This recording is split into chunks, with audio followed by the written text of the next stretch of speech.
A relação entre irmãos vai muito além da ligação de sangue. Cumplicidade e apoio são ingredientes que não podem faltar. O cantor e compositor Toquinho e seu irmão João Carlos Pet, que é cadeirante, mostram isso em um bate-papo descontraído na casa de João Carlos, em São Paulo. Eu sou o Toquinho, eu sou o irmão desse cidadão corajoso e que transpôs tantas barreiras e foi um grande incentivo para mim também. Eu sou irmão do João Carlos, faço música, sou compositor. Eu sou João Carlos Pet e tenho como um grande privilégio da minha vida ter o Toquinho, Antônio Pet, filho, como irmão.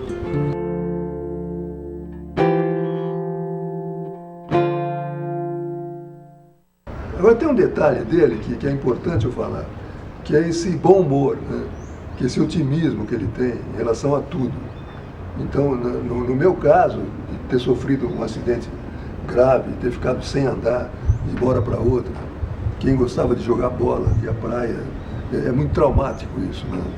Então, o que me fez superar muito isso foi o fato de ele, como artista, como violonista, parceiro de Vinícius, naquela época, ele jamais me deu a entender que a vida dele estava truncada por minha causa. Ele sempre se mostrou livre para viver a vida dele. Isso só me fazia bem, né? Saber do sucesso dele, saber o que ele estava fazendo, saber do progresso. E depois ele levava para minha casa a alegria que era Vinícius, os ensaios, o quarteto em si, toda aquela vida que ele vivia naquela época, que era a mais difícil da minha vida, nesses primeiros anos, isso me aliviava muito. E me levava para cima, né? Uma vez eu fiz um filme todo de uma viagem, eu lembro. Que eu fiz com a Mônica. 83, e trouxe para ele, quer dizer, para ele, desde as estradas de tudo, que era uma forma de eu ser o olho dele, que não podia sair, pelo menos não podia se movimentar fisicamente, né?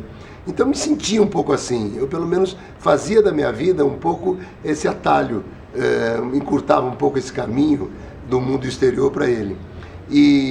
Mas de uma certa forma, o fato do João estar lá lutando para um centímetro a mais de progresso, para tentar ficar mais firme no aparelho, andar melhor na paralela, isso era um ânimo para mim, né? Para compor, para tudo. Então é uma coisa mútua esse empurrão de cada um, entendeu? E a mesma coisa do que eu fazia com o meu olho fora do mundo, de uma certa forma, ele faz textos para mim que são uns olhos que às vezes eu nem tenho, e são os olhos dele aqui de dentro. O Drummond, o Vinícius se referia ao Drummond de uma forma muito bonita. O Drummond era uma pessoa caseira, né? Vivia aquela vida muito estática, assim. Então ele falava que o Drummond era um homem que amava através das paredes. Então, imagine quantas vidas que o Drummond viveu ali fechado naqueles quartos que ele ficava escrevendo, né? E o João, às vezes, tem muito mais olhos que eu para ver o mundo. Então, ele sem saber, às vezes, ele é os meus olhos. Toquinho acompanha um cantor. João Carlos observa na sala de casa. A Leila Diniz, Verdade. que é uma figura inesquecível, uma mulher maravilhosa. A Leila... Ela ficou muito amiga minha, ela ia em casa sempre, me ajudava muito. Na alegria que ela tinha, jogava comigo jogos. Né? A Leila Diniz foi muito mais que isso. A Leila Diniz foi uma pessoa incrível, porque ela era uma pessoa, naquela época, início de 70, um negócio terrível. Menos, acho que era de 70, foi 60 e pouco, 68. Não, então, 69, 70. Ela era quase tida como uma prostituta, né? Porque falava palavrões e tal. Uma injustiça fizeram com ela enorme. Como ela era uma mulher que foi... Vocês devem muito a ela, porque ela foi um ícone, assim, de liberdade. Então, minha mãe mesmo tinha um preconceito muito grande, pois ela deu um exemplo no acidente do João, mas muito mais importante que qualquer parente nosso. Ela vinha do Rio, que ela gravava todos os dias, ela vinha do Rio, às vezes pegava um avião, vinha para visitar o João, ficava no hospital, depois ia para o aeroporto e voltava para casa. No hospital comigo. Isso ninguém fez, teve parente que nunca veio visitar o João. Então, e a Leila Diniz vinha do Rio de Janeiro visitar ele e voltava no mesmo dia. Então, minha mãe mudou os valores dela, por causa disso. Inclusive, a Leila ficou muito na minha casa, muito amiga nossa, né? Então, você vê que foi até esse acidente do João deixou aparecer assim uma série de deficiências familiares, né?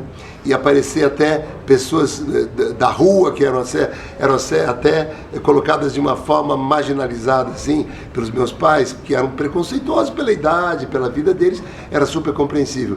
Mas até isso aconteceu, deles mudarem valores com pessoas e tudo por causa do acidente do João. Então teve uma grande reciclagem na nossa vida, não só na vida do João, que por força, né, maior, mas em toda a nossa vida, assim. Panorâmica de um ateliê com vários quadros na parede.